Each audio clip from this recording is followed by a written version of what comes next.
Hi sa lahat ng mga ni-reveal. Gusto mo ng tips para magkaroon ng opa? Ano, ganito itsura? Baka naman ginayuma mo. Bobo ka. Wey, ginayuma mo eh. Hindi. Ano lang to, prayer. What if mag-reveal na rin tayo? Ano naman i-reveal natin? Na fake lang ang lahat. Tsaka nag-reveal na ako eh. Oo, edi sana all. Tsaka napapagod na rin ako umakting sa Wattpad eh. Jisoo, totoo ba na ikaw nag-reveal na may jowa ka na? Oo eh. Nagtatampo kasi kaya ayun. Tips lang. Una, dapat di ka nagpapahuli. Tingnan mo akin. Low-key pero pinagmalaki ko na siya ngayon. Mayabang. Hoy, Pak Chayong! Habulan niyo, bilis!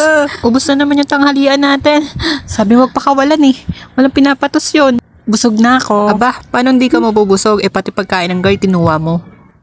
Grabe. Alam mo yun? Kung wala lang ako sa mood, pinasalbish na kita. Bilisan mo.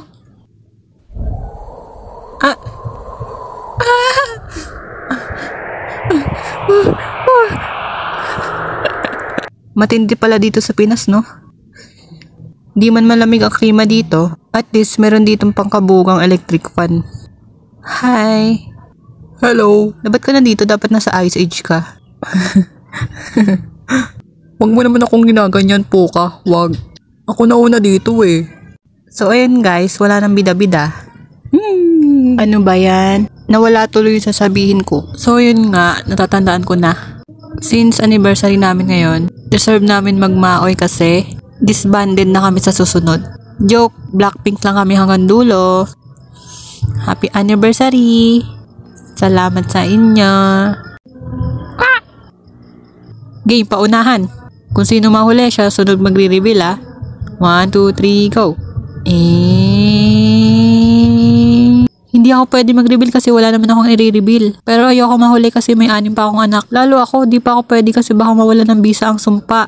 Anong sumpa? Di pwede magkabalikan ng mga hindi naman para sa isa't isa. Gagi ka ang sama mo. Nauna ako. Kinakabahan ako Sus, sinadya talaga magpahuli. It's time to reveal, no? Sige, mamaya.